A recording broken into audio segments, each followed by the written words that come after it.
Hello and welcome to SPMIS Academy. Today we will analyze important newspaper articles of 15th November 2023. Please note you can download the PDF version of today's newspaper analysis by clicking the link given in the comment section. This is the list of the topics that we will be covering from today's newspaper. First article is about Janjatiya Gaurav Divas.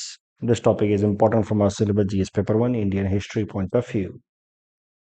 देखिए आज का दिन है 15 नवंबर और 2 साल पहले यानी कि 2021 में भारत सरकार ने इस दिन को 15 नवंबर को डिक्लेयर किया जनजातीय गौरव दिवस, ट्राइबल प्राइड डे कह सकते हैं आप, जनजातीय गौरव दिवस। तो दिस जनजातीय गौरव दिवस is dedicated in the memory of brave tribal freedom fighters. इस दिन का सिग्निफिकेंस क्या है वो समझिए। तो 15 November is birth anniversary of great freedom fighter, tribal freedom fighter Shri Birsa Munda ji. Birsa Munda ji is considered to as Bhagwan by tribal communities because of his stature. And Birsa Munda was one of the earliest and great tribal freedom fighter. तो उनकी birth anniversary है 15 नवंबर और उसी कारण से भारत सरकार ने 15 नवंबर को जनजातीय गौरव दिवस डिक्लेयर किया है इन ऑर्डर टू रिकॉल और commemorate the contribution of tribal freedom fighters. और इसी कारण से इसी तरीके से फिर ट्राइबल कम्युनिटी का जो कंट्रीब्यूशन है टुवर्ड्स फ्रीडम मूवमेंट उसको आने वाली जनरेशन याद रखेंगे। That is another purpose.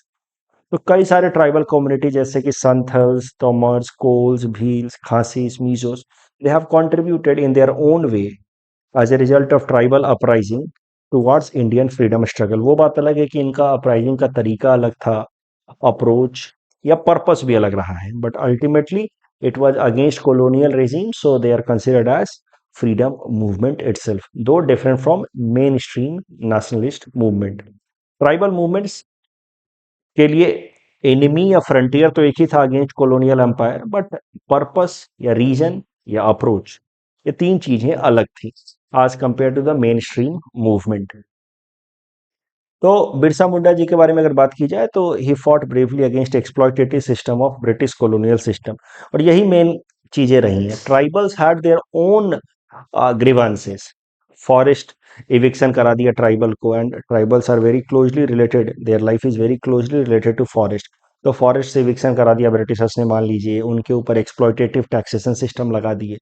Such have been reason behind tribal uprising, but ultimately tribal uprising has also helped in India's freedom movement, though different from mainstream movement. तो mains में कैसे इस्तेमाल करेंगे? तो look, if any question comes on tribal uprising in freedom movement, ऐसे सवाल आते रहे हैं पहले भी, अगर ऐसा कुछ भी आता है तो आप कंक्लूजन पार्ट में लिख सकते हैं, recently in order to recognise the tribal contribution in freedom movement government of India announced 15 November as Janjatiya Gaurav दिवस। इस तरीके से आप कंक्लूजन में लिख सकते हैं। अगर ट्राइबल की बात चल रही है तो let us see few demographic data with respect to tribals. 2011 census की अगर बात की जाए तो हमारे देश के अंदर 10.42 करोड़ शेड्यूल ट्राइब कम्युनिटी के लोग हैं, which is about 8.6% of overall country's population. अगर पॉपुलेशन वाइज बात की जाए तो Madhya Pradesh has highest tribal population, but अगर परसेंटेज वाइज बात की जाए कि किस स्टेट में ट्राइबल पॉपुलेशन सबसे ज्यादा है तो Mizoram has highest population of tribals percentage wise. जितना भी पॉपुलेशन है मिजोरम का, उसमें से अबाउट 94.44% ट्राइबल पॉपुलेशन है। So that makes Mizoram percentage wise highest population state for tribals. Assam की अगर बात की जाए तो असम के अंदर tribal population is somewhere close to 12.45%। इस टॉपिक के बेसिस पे प्रीलिम्स प्रैक्टिस क्वेश्चन हमने आपको दे रखा है। Attempt this question and you can submit the answer in the comment section. ये मेंस प्रैक्टिस क्वेश्चन है। थोड़ा सा हिंट्स मैंने दे रखा है, थोड़ा आपको और सोचना होगा, एक्सप्लोर करना होगा in order to complete this answer. Board work, Janjatiya Gaurav Divas 15 November declared in 2021, birth anniversary of Shri Birsa Munda ji in memory of tribal freedom fighters, tribal population से related some demographic data. The next article is about poet Kazi Nazrul Islam. This topic is important again from our syllabus GS paper 1 Indian history point of view. काजी नजरुल इस्लाम जी के बारे में अगर समझा जाए तो he was a Bengali poet, writer and musician. इनके लिखे गए गीतों को कहा जाता है नजरुल गीति। इसका सरल सा मतलब होगा सॉन्ग्स ऑफ नजरुल। तो Nazrul Geeti is very popular amongst Bengali demography, चाहे वो वेस्ट बंगाल के लोग हों या बांग्लादेश के लोग हों या फिर बंगाली डायस्पोरा के लोग जो दुनिया के अलग जगहों पे रह रहे हो, उनके बीच में Nazrul poet Kazi Nazrul Islam is quite prominent figure. और इनके लिखे हुए जो संगीत हैं जिनको कहा जाता है Nazrul Geeti is consider to be very popular. तो बंगाली डायस्पोरा में ओवरऑल आप कह सकते हैं कि Nazrul Geeti is second only to Rabindra Sangeet, the composition of Gurudev Rabindranath Tagore. उनके कंपोजिशन के बाद अगर दूसरा जो सबसे प्रोमिनेंट कंपोजिशंस माने जाते हैं तो वो है नजरुल गीति amongst Bengali demography of course. बाकी तो रविंद्र संगीत इज तो prominent across the world specially in India, but अगर बंगाली डेमोग्राफी के अंदर बात की जाए तो रविंद्र संगीत के बाद Nazrul Geeti is quite prominent versus या क्रिएशंस। क्यों न्यूज में आए पोएट काजी नजरुल इस्लाम जी, और इसी कारण से मुझे लगता है कि आने वाले एग्जाम में इनसे रिलेटेड सवाल बन सकता है, क्योंकि पोएट काजी नजरुल इस्लाम का एक काफी रिवॉल्यूशनरी और पैट्रियोटिक सॉन्ग है करार ओ लहो कोपर। ये सॉन्ग काजी नजरुल इस्लाम जी का लिखा हुआ है। इस सॉन्ग को रिक्रिएट किया ए आर रहमान ने in a newly released film Pippa. इस सॉन्ग को रिक्रिएट किया गया, वही जिसको हम लोग कहते हैं रिमिक्स तो नहीं कह सकते, रिक्रिएट। ए आर रहमान ने तो अच्छा ही किया होगा, मैंने सुना नहीं है वैसे ये गाना, बट काजी नजरुल इस्लाम के इस रिवॉल्यूशनरी पैट्रियोटिक सॉन्ग को रिक्रिएट किया ए आर रहमान ने। बट लोगों को ये रिक्रिएशन अच्छा नहीं लगा, क्योंकि काजी नजरुल इस्लाम ने जिस तरीके से गाना लिखा है, जिस कॉन्टेक्स्ट में गाना लिखा है और जिस तरीके से फिल्म में दिखाया गया है, दोनों में काफी अंतर है। लोगों को क्या लग रहा है कि द म्यूजिक हैज बीन और साउंड हैज बीन फोक्सी या रोमांटिक, मतलब काफी हल्का, और आप कह सकते हैं फुहरपन दिख रहा है। रोमांटिक मतलब फुहरपन कह सकते हैं। लिखा किस कॉन्टेक्स्ट में है, देशभक्ति, यहाँ पे आप रोमांटिसिज्म दिखा रहे हैं। तो that is how this recreation did not go well with Bengali demography. Bengali लोगों को ये पसंद नहीं आया खासकर, and that is why they have criticised. उसके बाद of course film makers have tendered their apology कि उनका पर्पस किसी भी सेंटिमेंट को हर्ट करना नहीं था, it was sincere artistic interpretation, that's a separate story. But for this reason, Nazrul Islam, poet Nazrul Islam has been in news, his song has been in news। तो किसी पे भी सवाल पूछा जा सकता है। अब नजरुल इस्लाम जी के इस गीत की बात करें, करार और लोह कोपत, ये गीत उन्होंने लिखा 1922 में। For the first time this was published in Bangla कथा स्टोरीज ऑफ बंगाल नाम के मैगजीन में छपा था। बाद में इस पे it was included in Najrul Islam's book also, Bhangar Gan, Songs of Breaking Free। किस कॉन्टेक्स्ट में नजरुल इस्लाम जी ने एक कविता लिखी थी या गीत लिखा था, वो भी जरा समझते हैं। 1922 में Chittaranjan Das ji, C R Das, a very prominent nationalist leader from Bengal. C R Das, आपने इनके बारे में हिस्ट्री में जरूर पढ़ रखा होगा, अलग अलग जगहों पे इनका जिक्र आया है इंडियन मॉडर्न हिस्ट्री में। तो सी आर दास, एक तो आपने जरूर पढ़ा होगा कि इनको देश बंधु कहा जाता रहा है। He was a very popular leader, तो लोगों ने इनको देश बंधु का टाइटल दिया है, देश बंधु चितरंजन दास।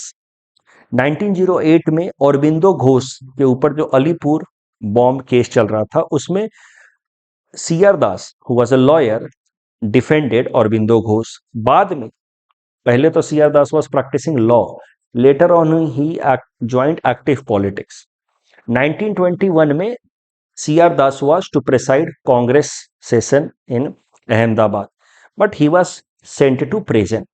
तो फिर हकीम अजमल खान ने एक्टिंग प्रेसिडेंट की जिम्मेदारी संभाली in place of C R Das. इस कॉन्टेक्स्ट में सी आर दास जी का जिक्र आया होगा इंडियन हिस्ट्री में, आपको याद आ रहा होगा। उसके अलावा आपने जरूर पढ़ा होगा Swarajist party, a party within the Congress itself who wanted to contest elections. तो Swarajist party was created by C R Das and Motilal Nehru. तो ये सब सी आर दास जी से रिलेटेड इंपॉर्टेंट इवेंट्स हैं in Indian national movement. C R Das ji को जब 1922 में जेल भेजा गया, उसी कॉन्टेक्स्ट में पोएट काजी नजरुल इस्लाम ने ये कविता लिखी, करार और लोहो कोपर। दैट सिंपली मीन्स कि break down this iron gates of prison, make them disappear. तो पैट्रियोटिक सॉन्ग है, नेशनलिस्टिक फर्वर है, और उसको आप रोमांटिक तरीके से पब्लिश करेंगे तो ऑफ कोर्स अच्छा नहीं लगेगा, and that is the reason why people have protested. But for this reason Kazi Nazrul Islam has been in news, and for that reason I believe CR Das and Kaji Nazrul Islam becomes important as far as coming exams are concerned. The next article is about Moody's that has lowered US credit rating outlook. This topic is important from our syllabus GS paper 3 economics point of view. Credit rating का concept मैंने आपको class में भी सिखाया है, fundamental economics की class में भी सिखाया है। दुनिया के 3 मेजर एजेंसीज हैं, S&P, standard and poor, Fitch and Moody. ये 3 एजेंसीज दुनिया के अलग अलग सरकारों को रेटिंग देती हैं, जिनको हम लोग कहते हैं सोवरेन क्रेडिट रेटिंग। उसके अलावा they also give rating to the corporates, जिनको हम लोग कहते हैं corporate credit rating. The ratings are given on the basis of financial stability of the government. तो जिस सरकार की अच्छी फाइनेंशियल स्टेबिलिटी होगी, इकोनॉमी का अच्छे से ग्रो कर रहा होगा, पुराना डेट टाइम पे चुकाया होगा, overall debt to GDP ratio control में होगा, तो जिन सरकारों की ओवरऑल फिजिकल हेल्थ अच्छी होगी उनकी सोवरेन क्रेडिट रेटिंग अच्छी होगी। सिमिलरली जिन कॉर्पोरेट्स की फिजिकल हेल्थ अच्छी होगी उनकी कॉर्पोरेट क्रेडिट रेटिंग अच्छी होगी। अच्छी क्रेडिट रेटिंग से फायदा क्या होता है कि one can avail loan from international market at lower interest rate and with ease. आपकी रेटिंग अच्छी है तो आपको आसानी से लोन मिल सकता है फॉरेन मार्केट से, and that too with lower interest rate. तो जितनी अच्छी रेटिंग, अमेरिका वगैरह की रेटिंग इस रेंज में रहती है इन जनरल, तो जितनी अच्छी रेटिंग उतना आसानी से आपको लोन मिल जाएगा और उतना कम इंटरेस्ट रेट भी देना होगा। जैसे जैसे रेटिंग आपकी खराब होती जाएगी आपको लोन मिलने में भी दिक्कत होगी, और आपको अगर लोन मिलेगा तो इंटरेस्ट ज़्यादा चुकाना होगा। एक लिमिट से नीचे अगर आपकी रेटिंग हो जाए तो इसको कहा जाता है नॉन इन्वेस्टमेंट ग्रेड। यानी कि अगर किसी देश की रेटिंग इधर है, सोवरेन क्रेडिट रेटिंग इधर है, तो उस देश की सरकार चाह करके भी फॉरेन मार्केट से फंड नहीं उठा पाएगी। वैसे हालात में उस देश की सरकार का जो बॉन्ड है, गवर्नमेंट बॉन्ड या government security, that is known as junk bond, कचरा बॉन्ड, अन मीनिंगलेस, उसका कोई मतलब नहीं है, because no one is willing to subscribe it, buy it, right. So this is the concept of credit rating agencies. हाल फिलहाल में हुआ क्या है, दुनिया के 3 ये मेजर एजेंसीज हैं, S&P, Fitch and Moody. S&P ने यूएस की रेटिंग, अमेरिका की रेटिंग पे दुनिया के सारे देशों की नजर रहती है, क्योंकि America is biggest economy of the world, consider to be the greatest most stable economy of the world.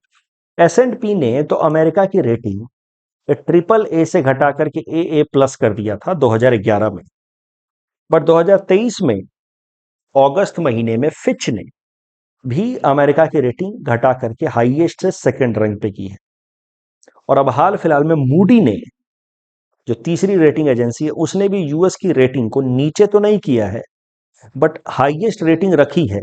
But highest rating में भी 3 कैटेगरी बताई जाती है। हाईएस्ट रेटिंग में भी बोला जाता है पॉजिटिव, स्टेबल या निगेटिव।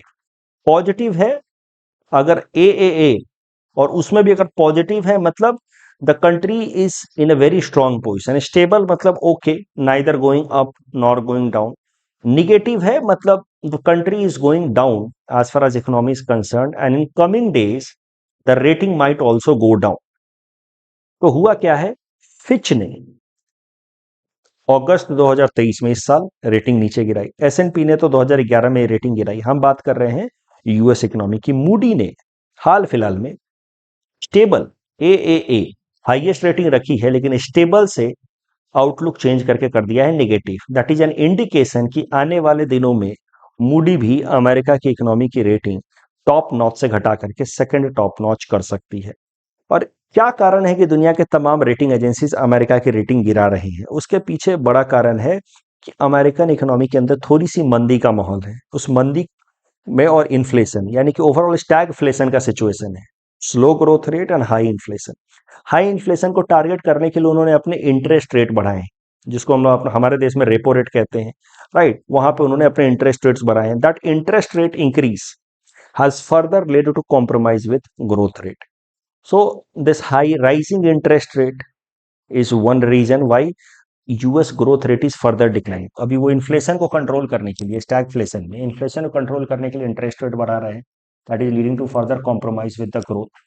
प्लस अमेरिका का debt to GDP ratio is quite high, 120% के आसपास है। यानी कि ओवरऑल अमेरिकन गवर्नमेंट के ऊपर जो कलेक्टिव डेट है that is 120% of their overall GDP. Plus हाल फिलहाल में उनके जो लेजिस्लेटर्स हैं, वहां की जो पार्लियामेंट उसको मान लीजिए कांग्रेस कहते हैं, तो लेजिस्लेटर्स के बीच में कंसेंसस नहीं बन पा रहा है on major economic decision. That is another reason behind degradation. US की रेटिंग खराब होने से नुकसान क्या होगा? देखिए, यूएस की रेटिंग खराब होने का मतलब है कि यूएस के इकोनॉमी के अंदर स्लो डाउन, और अमेरिका की इकोनॉमी के अंदर स्लो डाउन का मतलब है कि दुनिया की बाकी सारी इकोनॉमी पे भी कुछ ना कुछ तो असर पड़ेगा, क्योंकि US is largest economy of the world. All other economies have huge trade in general with US. So if America is slowing down, that will have necessarily some impact on other economies, including India. US is also India's one of the largest trading partner. China and US, these are the two largest trading partners. US के साथ तो हमारा trade surplus है, मतलब we export more. So if there is slowdown in the US, that will have necessarily some impact on Indian economy. जब credit rating agencies की बात चली है तो एक बात ये भी देख लेते हैं कि इकोनॉमिक सर्वे 2020-21 ने इन तीन रेटिंग एजेंसी एस&पी, फिच और मूडी के रेटिंग देने के मेथड्स पे क्वेश्चन रेज किया था कि they are biased, not transparent. क्यों क्वेश्चन रेज किया था इकोनॉमिक सर्वे ने? क्योंकि इकोनॉमिक सर्वे का मानना था कि countries like India and China having strong fundamentals के बावजूद भी our rating is poor as compare to European and American economy. हमारा स्ट्रॉन्ग फंडामेंटल है, हमने बहुत ज्यादा बोरो भी नहीं किया इंटरनेशनल मार्केट से, yet our rating is so low. On this basis, economic survey questioned the process used by these rating agencies in giving rating. और इसी कारण से इकोनॉमिक सर्वे ने सजेस्ट किया था कि इंडिया और चाइना जैसे देशों को मिल करके अपना ऑल्टरनेटिव रेटिंग प्लेटफॉर्म बनाना चाहिए। May be BRICS could be a platform where alternative rating platform could be created. BRICS rating agency और तो that will be acting in unbiased manner. ये बोर्ड वर्क यहाँ पे दिया है for revision purpose. The next article is about sovereign green bond. This topic is important from our syllabus GS paper 3 Indian economy point of view. क्या होते हैं sovereign green bond? देखिए, sovereign bond क्या होते हैं?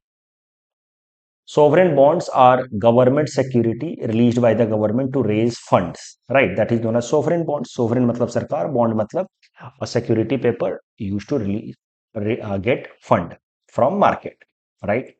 Sovereign green fund में green पे focus कीजिए। green fund are those funds that is used for environment friendly projects, जैसे कि सोलर पावर प्लांट लगाया गया, विंड पावर प्लांट लगाया गया, ऐसा कुछ। तो sovereign green bonds are those bonds that are released by the government in order to raise funds that will be used for environment friendly projects. ये जो sovereign green bond का concept है, internationally पहली बार इंट्रोड्यूस किया था World Bank ने in association with European Investment Bank in 2007 in order to raise fund for environmental projects for European Union. Bharat के लिए सोवरेन ग्रीन बॉन्ड इंपॉर्टेंट क्यों है? क्योंकि भारत ने United nation framework convention of climate change के conference of party number 26 में जो हुआ था ग्लासगो में, वहां पे 5 स्ट्रैटेजीज अनाउंस किए थे जिसको कहा जाता है पंचामृत स्ट्रैटेजी। पंचामृत स्ट्रैटेजी टुवर्ड्स एनवायरमेंट, इनको साथ में कहा गया पंचामृत 5 स्ट्रैटेजीज। ये 5 स्ट्रैटेजीज थे अचीविंग नेट जीरो बाय 2070, यानी कि ओवरऑल जितना हम इमिशन करेंगे उतना कार्बन सिक्वेस्ट्रेशन या एब्जॉर्ब भी करेंगे। Reducing total projected carbon emission by 1 billion tonnes, increasing renewable energy component to 50% of our total energy requirement, reducing carbon intensity. In carbon intensity is carbon emission per unit GDP. तो carbon intensity को हम लोग reduce करेंगे by 45% by 2030 with respect to 2000। Increasing non fossil energy capacity to 500 gigawatt. तो मतलब आप हर जगह आप देख रहे हैं कि green projects, environment friendly projects को प्रमोट करने की बात की गई है पंचामृत स्ट्रेटेजी में। तो भारत सरकार ने जब पंचामृत स्ट्रेटेजी अनाउंस कर दी कॉन्फ्रेंस ऑफ पार्टी नंबर 26 में ग्लासगो में, उसके बाद फिर नेक्स्ट ईयर बजट में 2022-23 में भारत सरकार ने यूरोपियन यूनियन की तरह अनाउंस किया कि from now on every year we will be releasing some special kinds of bond known as sovereign green bonds in order to raise funds that will be used for environment friendly projects. ये announce किया गया budget 2022-23 में। That was because of India's commitment, Panchamrit commitment in Conference of Party number 26 in 2021 Glasgow. तो फिर जो budget 2022-23 में हमने announcement किया कि हम लोग ग्रीन फंड के लिए सोवरेन ग्रीन बॉन्ड हर साल रिलीज करेंगे, उसी कॉन्टेक्स्ट में हर साल भारत सरकार आरबीआई के through sovereign green bonds release कराती है apart from other bonds in order to meet its budget. Class में तो मैं बताता ही हूँ sovereign bonds are release in order to meet budgetary requirement. उसी के साथ साथ भारत सरकार सोवरेन ग्रीन बॉन्ड्स भी रिलीज करवाती है in order to raise fund for environment friendly projects. उसी से रिलेटेड एक करंट न्यूज है। News is not important, but मैंने ये टॉपिक इसलिए कवर किया ताकि आपको सोवरेन ग्रीन बॉन्ड बता सकूं, उसकी हिस्ट्री बता सकूं कि इंटरनेशनली कब आया और भारत के अंदर वो कब आया। कॉन्फ्रेंस ऑफ पार्टी नंबर 26 के अनाउंसमेंट के बाद, पंचामृत अनाउंसमेंट के बाद बजट 22-23 में आया। तो उसी से रिलेटेड एक करंट न्यूज है कि फाइनेंशियल ईयर 2023-24 का पहला tranche of sovereign green bond release किया गया आरबीआई द्वारा on behalf of government of India. इसमें 5,000 करोड़ के आसपास फंड रेज किया गया है फॉर क्लाइमेट या इन्वायरमेंट फ्रेंडली प्रोजेक्ट्स। इस टॉपिक के बेसिस पे प्रीलिम्स प्रैक्टिस क्वेश्चन हमने आपको दे रखा है। Attempt this question and you can submit the answer in the comment section. This is the board work for this particular topic for revision purpose. इस particular question में पहला statement तो सही है लेकिन दूसरा गलत है। Agmark is read by ministry of agriculture, not FAO, and Wangala festival is associated with Meghalaya. That's all from our side for today. Thanks for watching.